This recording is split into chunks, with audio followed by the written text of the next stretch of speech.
This is Pranav Thakurta from Edu TV. Today we have with Madam Rana with us, Madam Aradhana Rana. She is the director of Icon Public School, Ahmednagar, Maharashtra. Ma'am, as the schools are closed from last 1.5 years, and there is not much of interactive teaching, and then one more thing is missing, the writing.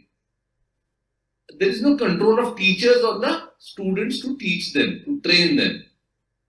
Ma'am, I think everyone firmly believe now for the reopening of the schools. Ma'am, what are the things required to reopen the schools again, ma'am? Good morning, Pranav. First of all, one correction.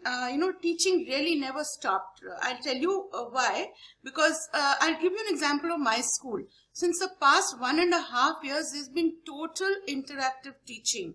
In a classroom, we have 2 teachers assigned to a class.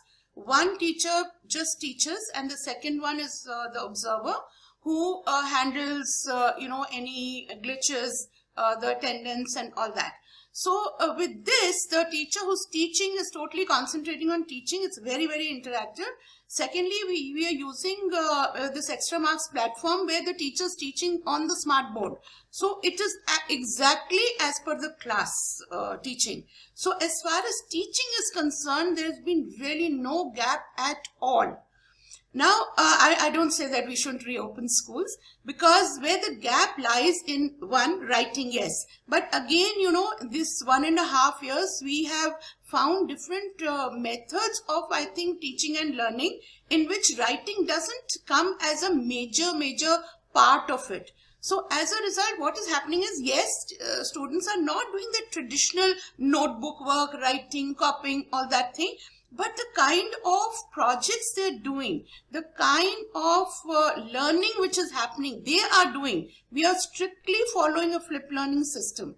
So it's working out really well. And I see a lot of initiative now in students, and much more than writing work. And in fact, I'm a little glad that so much of writing work has gone off, because the future of the country or the world is not in writing. Computer does it for you, speech text.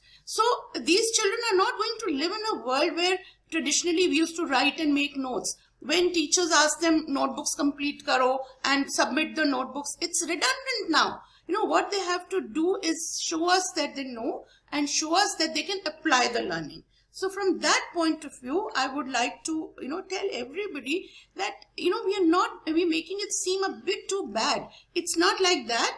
Yes, what they're missing out is a social interaction, which is very important. Like, we have had absolutely all activities online, and it's not that teachers are not giving attention. Each one is being given attention. They've been having fancy dress, they've been having cooking and everything possible. And students are very, very interactive. So I've had no problem on that front. But yes, there's no substitute for physical interaction. So from that point of view, we have reopened our schools for class 9 onwards, 9, 10, 11, 12. This week, class 5 onwards will come. And next week onwards, we plan to reopen it for class 1. Now, the thing is that all these children in their homes, we notice they're going everywhere. It's not that kind of a lockdown which was there. So if they are interacting with this thing, now we have hybrid learning. So I've got the whole school Wi-Fi enabled. So as a result, the teachers are now teaching in the classrooms, and simultaneously it's being relayed to the students who don't come to school. We notice almost 100% attendance in class 10, 11, 12, because students are very eager to come also. In class 9, yesterday we reopened, so there's about 60% attendance, and I expect almost 80-90% now. So, and the others are dying to come. In fact, they tell their teachers, show us the school. So the teachers are going around with cameras, showing them their class, and they're willing to come. So, but still hybrid will go on, and any class that the teacher's teaching will be relayed to the students at home. So if they don't want to come, they won't miss out on the learning. So from that point of view, I think schools, especially the schools who are enabled, I'm not talking of the schools who don't have the facilities, but especially for this, it's a huge building, and we've got it totally Wi-Fi enabled. So that really helps schools who have the finances. must do that, because this is going to continue for a long time.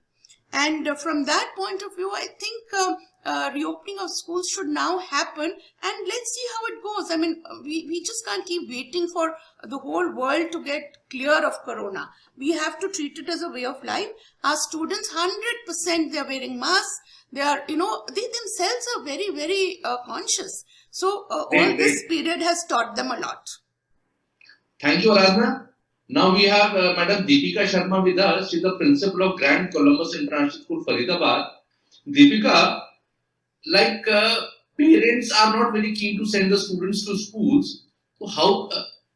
What do you think? What all things are required? Maybe vaccination or some other things, so that we can invite all the students to the schools. Because as we spoke to Aradhana just now, like students are missing on writing, they are missing on social. They're missing on the sports, they're missing a lot of things. So what is your advice and suggestion, Deepika?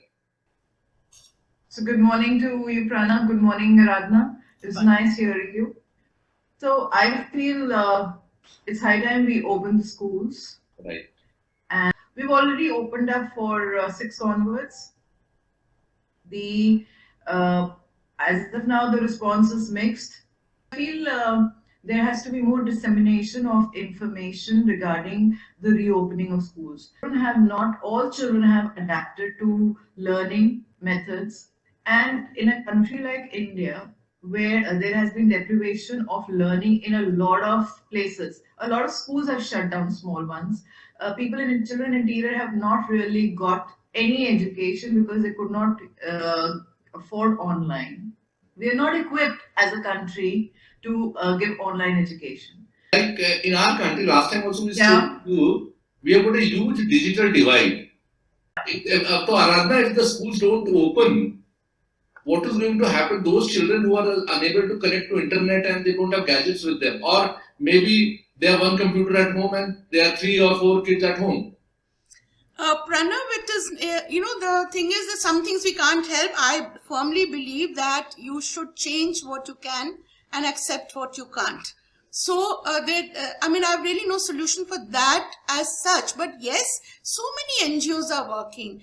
How can we not, sort of just give gadgets to children? Gadgets are not expensive. Actually, to learn online, you need a very basic phone. And these children, they're very, very keen. You give them a phone, and it is, basically, I think, the teachers. The teachers, if they are willing to take it on, they can do wonders. Now, in rural sectors and in government schools and all, it is... Not only the rural sectors. In NCR, I have heard from principals, the kids are saying, smartphone Papa ke paas hai, Papa apne saath le jate hain usko. I agree, but then there's so many expenditures there. That's what I tell my parents. I said, depends on your priorities, No, your and Deepika's school are quite privileged schools. All the students have smartphones. No, we have quite a chunk of parents who can ill afford 3 to 4 phones, yes. But then it is a matter of priorities. These are the parents who are also spending on things they can cut down on. So one thing, and of course, if they can't afford it, where are the NGOs? Where are the government agencies? Where are, there is a lot of money floating around. It is not that it isn't there. If we really look at education seriously, what we need to do is give gadgets to children and have centralized teaching. There are fantastic teachers, and online teaching is so much easier for them. It can be relayed to thousands. So learning doesn't have to stop. Yes, I agree, it cannot be the same quality. There is nothing to substitute to physical classes. Ma'am, in rural areas, neither they have gadgets, and plus the schools are also closed. Yes. Last time Deepika only gave a good suggestion, like we can start teaching through Doordarshan. Exactly. Yeah. That's what I was coming to. They have fantastic programs on Doordarshan. Why aren't the children attending that? I think from morning to evening, we can have different classes. Yes. First, second, third, fourth, 10th. The will has to be there. It is not that it's not happening. And Doordarshan has fantastic programs. Diksha app has, everything possible you want to learn. It's the will to learn. And teachers have to be motivating. It is the teachers, in these schools who are not stepping up. I see so much happening only because my teachers are committed. So it's not that it can't be done. So many NGOs And working. we have also heard that teachers, a lot of teachers are getting 50% of the salaries. No, not in my Okay. school at all. No, I'm sure not to your schools, both of yours. Happening, ma'am. Now kids at home, and because of the economic problems, they see their parents fighting, a lot of other problems, lack of money. So, ma'am, kids are in a very different kind of situation nowadays, ma'am. And also, in bigger cities, in the metros, this problem is greater. Like the other day when students came, I was congratulating them. Not a single case of mental health issue. And we've been in direct contact with the students throughout. Each teacher has been in direct contact with our class throughout. They're not a big number. So we know where problems are happening. It's not such a big school that we have got impersonal. Yes, in metros, because you see the tensions are greater. The expenditures are much more. EMIs are there. So there's tension at home, those kind of things. Ours is a B grade kind of city and a very content kind of households. And even if they're suffering from financial problems, there are, their lifestyles are not lavish. So they have not really suffered in that sense, yes. So we are lucky in that sense. Ma'am is the principal of Uttam Girls School, Ghaziabad. Ma'am, we have got Madam Aradhana Rana with us. She is the director of Icon Public School, Ahmednagar, Maharashtra. Yeah.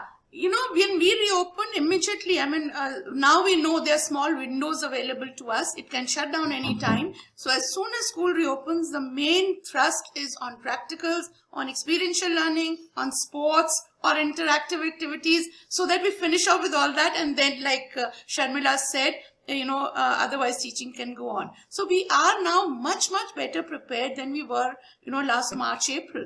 So I don't think there's so much of a problem in our kind of schools, because when children come, immediately we have altered all our curriculums, assessments, everything. The problem actually exists, with schools which don't have the wherewithal, where teachers are not enlightened, principals are not, stepping up.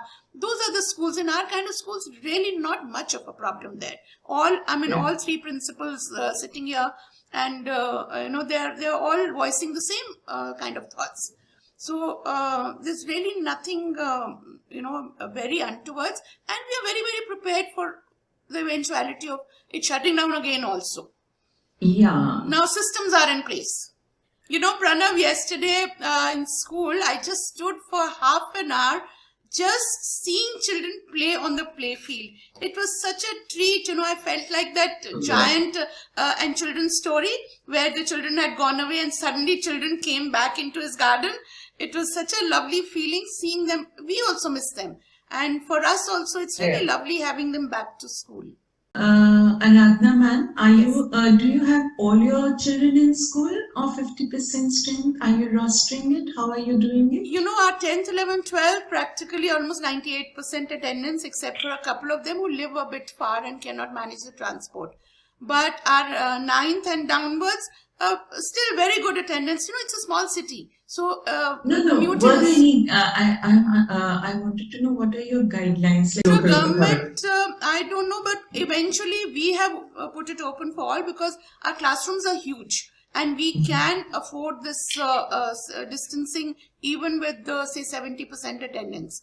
So with the primary not coming anyway, we have a classes, lot of, so we can put them, we have a number of rooms, etc. Yes. But eventually what we expect is about 60 to 70% attendance, which we can manage. So instead of us giving them guidelines, we've left it up to them.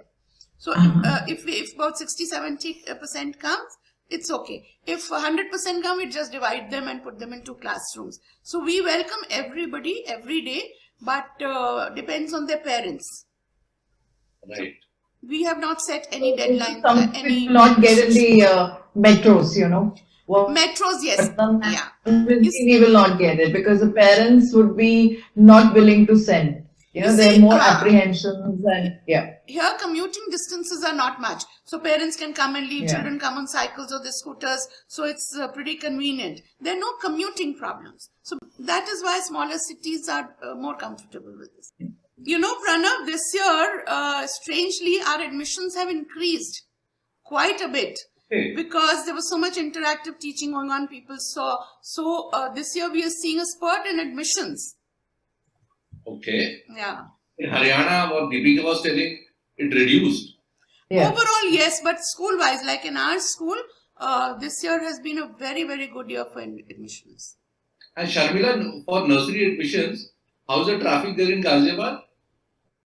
So Yeah. now let's conclude it. Aradhna, one line for students, parents, teachers, everyone, all the stakeholders of education. My one line is always, positivity really, really helps. And if you're positive, nothing can come really in your way. You find ways. Wherever there's you don't see a way, you find your own. So just be positive about everything. Everything has its positives. Thank you.